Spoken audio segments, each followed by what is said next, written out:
এই যে এত নিট প্রোটেস্ট, স্টুডেন্ট প্রোটেস্ট করছো তোমরা, স্টুডেন্টের সম্বন্ধে কেন কথা বলছো না? সেখানে গিয়ে তোমরা কি বলছো? নাম रहेगी अल्लाह की, তারপরে কিতনে अफजल मारोगे हर घर से अफजल निकलेगा। একজন বলছে সীতার পতিকে নিয়ে এসে আহ, রাজ্য চালাচ্ছে, কিংবা পার্টি এইসব করছে। ভাই, ভগবানের নাম নিয়ে, এদের নাম নিয়ে কেন করছিস? অফজল কে ভাই তোর? সে তো একটা সন্ত্রাসী। তাহলে কেন আফজলকে সাপোর্ট করছিস? সন্ত্রাসকে কেন সাপোর্ট করছো ভাই? এক, তুমি স্টুডেন্ট প্রোটেস্ট করতে গেছো, ছাত্রদের কি করলে ভালো হয় সেগুলো নিয়ে কথা বলো। এইসব কথা একজন বলছে প্রেমানন্দ মহারাজ কিসের মহারাজ? ভাই কিসের মহারাজ? তুই যেমন পড়াশুনো করছিস, পড়াশুনো করে নিট দিতে যাচ্ছিস, এটা জানতে পারছিস যে আমাকে এগুলো পড়লে আমি নিটের জন্য প্রিপেয়ার হব, এগুলো পড়লে আমি নিট দিলে ডাক্তার হব, তেমন ভাই তোর যদি জানার ইচ্ছা হয় প্রেমানন্দ মহারাজ কি জন্য মহারাজ, গিয়ে পড় না, ভগবদ গীতা পড়, রামায়ণ পড়, পুরাণ পড়। পড় গিয়ে, তবে জানতে পারবি। আগে থেকে পাগলের মতন বকছে আর কিছু মানে কি বলবো ভাই, যারা সাপোর্ট করতে গেছে ককরোচ জনতা পার্টির, তারা তো এক একজন হচ্ছে ভাই ইউপিএসসি পাস, বিশাল জ্ঞানী। ইউপিএসসি পাস করে তাদের সাপোর্টার গুলো ভাই সব ইউপিএসসি পাস করে আইএস আইপিএস তারপরে সাপোর্ট করছে, তার আগে কেউ সাপোর্ট করছে না। আর আমরা যারা পড়াশোনা করছি, আমিও মেডিকেল ফিল্ডে আছি, আমরা যারা পড়াশোনা করছি, আমরা এসেছি, আমরা হচ্ছে আন্ধভক্ত, আমরা কিছু জানি না। ওরা ভাই সব মানে ইউপিএসসি পাস, আইপিএস আইএস, সব ডিএম, বিশাল বড় বড় ব্যাপার তাদের দেখছি। ভাই সোনাম ভাঙচু বলছে এত বড় সায়েন্টিস্ট, বরফ জমিয়ে দিয়েছে যাতে আর্মিদের সমস্যা না হয়। ভাই 1980 সালে অন্য একজন বিজ্ঞানী জমিয়েছিল, উনি জাস্ট ওইটাকে ডেভেলপ করেছে। আমি রিসার্চে দেখলাম, গুগল করে, বিশ্বাস নয় তোরাও দেখে নে। উনি আজ পর্যন্ত নতুন কিছু এখনো পর্যন্ত আবিষ্কার করতে পারেনি, যেগুলো আবিষ্কার ছিল সেইগুলোকে জাস্ট একটু করে ডেভেলপ করেছে। আর এত সায়েন্টিস্ট আছে, কোনোদিন কোনো সায়েন্টিস্টকে আমি দেখিনি কোনো কিছু নিয়ে এই করতে, মানে প্রোটেস্ট করতে। প্রত্যেক কোনো কিছু বিষয় হলে গিয়ে উনি না খেয়ে শুয়ে পড়ছে। এ নিয়ে 3-4 বার দেখলাম ওনাকে। কেন ভাই, ওনার কাজ নেই? কি, কেন নতুন কিছু আবিষ্কার করতে পারছে না? এই প্রোটেস্ট করছে বলে সময় কোথায় ভাই? ওনার বাবা ছিল কংগ্রেসের সময় এমএলএ, তারপরে সংসদে গেল, এমপি হলো। তো ভাই স্বাভাবিক ব্যাপার, সে হবে। আমরা জানি বিশাল গরিব, আমি চিনতামই না ভাই কে। 3 ইডিয়েট দেখার পর একটু সম্মান এসেছিল ওনার প্রতি, তার মধ্যেও দেখি 3 ইডিয়েটের মানে স্টোরি রাইটিং এর, মানে স্টোরির যে রিটেন হয়েছে তার মধ্যে স্টোরি রিটেনের 90% মিথ্যা ওনার মানে জীবন সম্বন্ধে।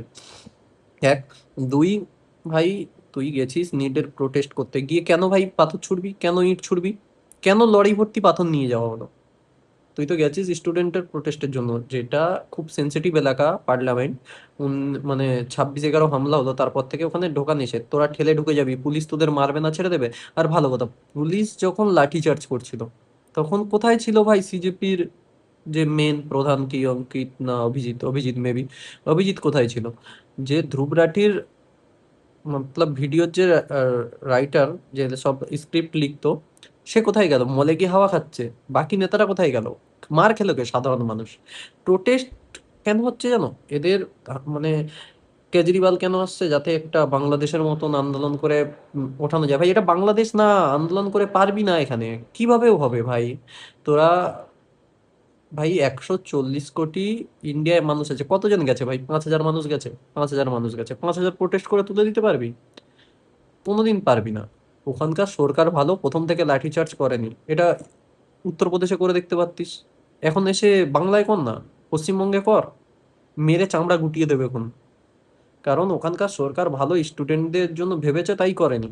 দুই, তিন, এদের রাগ হচ্ছে সেই সময় পড়ানো হতো মুঘলদের, বাবর, তারপরে জাহাঙ্গীর, ঠিক আছে, এদের ইতিহাস। এখন সেটাকে চেঞ্জ করানো হয়েছে, চেঞ্জ করিয়ে কি করা হয়েছে যে আহ, শিবাজি মহারাজ, সম্ভাজি মহারাজ, আহ, রানী রাসমণি, ঠিক আছে, নেতাজি, এদের সম্বন্ধে ইতিহাসে সিলেবাস ঢোকানো হয়েছে। তাই এদের এত রাগ যে কেন পুরনো সিলেবাস, আমরা তো পড়ে এসেছি এটা। ভাই যেটা বাইরের দেশের লোক তাদের সম্বন্ধে জেনে কি করবি? যারা আসলে আমাদের নিজেদের দেশের জন্য কিছু করেছে তাদের সম্বন্ধে জান। না, তাদের সম্বন্ধে জানবে না। এই জন্য এদের রাগ যে কেন পাল্টানো হবে, কারণ কংগ্রেস তো আগাগোড়া চায়নি নেতাজি সামনে আসুক। ছত্রপতি শিবাজি সামনে আসুক, তাদের সম্বন্ধে জানুক, চায়নি। এরা চাইছে সত্যিটা দেশ জানুক, কিন্তু এরা সত্যিটা তো হজম করতে পারছে না, কারণ বললাম না এর আগে, এরা ইউপিএসসি পাস করে আইপিএস আইএএস হয়ে এসছে। তো যাই হোক, সবশেষে একটা কথাই বলবো, স্টুডেন্টদের যে প্রোটেস্টটা হয়েছে সেখানে স্টুডেন্টের সম্বন্ধে কোনো কথা নেই। প্রোটেস্ট করতে কারা এসছে আমি দেখলাম কিছু, মানে কি বলবো, ছেলেরূপী মেয়ে, মানে না ছেলে না মেয়ে, মানে বলতেও খারাপ লাগছে ভাই। ও, আর কারা এসছে? দেশদ্রোহী যারা, যারা বলছে নাম রহেগা আল্লাহ কা। আর কারা এসছে? যারা বলছে কিতনে অফজল মারোগে, হর ঘর সে অফজল নিকলেগা। ভাই সব থেকে বড় ব্যাপার এটা, যে প্রোটেস্ট করছো যার জন্য, স্টুডেন্টদের জন্য, তাদের জন্য করো, নিজের পার্টির তাপ গরম করো না। যারা কিছু জেনজি, যারা ভাই মানে বিশাল, আমার স্টোরি দেখে এসব বলছে, নিজেরা স্টোরি লাগাচ্ছে, ওরা অ্যাকচুয়ালি জানেই না কি হয়েছে, রিলসে ভাইরাল হয়েছে, রিলসের সামনে আসছে, স্ক্রল করছে, হয়েছে, লাগিয়ে দিয়েছি, দুটো একটা রিল দেখছে, এটা হয়েছে ওটা হয়েছে, ভুলভাল বোঝানো হচ্ছে, সেগুলোই জানে। ভাই জেনজি, তোদেরকেও আগে বলবো, তোরাও কেউ অশিক্ষিত না, কেউ মূর্খ না, সবাই পড়াশোনা করেছিস, করছিস। তো তোরা আগে পুরো নিউজগুলো দেখ, যে কি হচ্ছে, কি কারণে হচ্ছে, সেটা দেখ।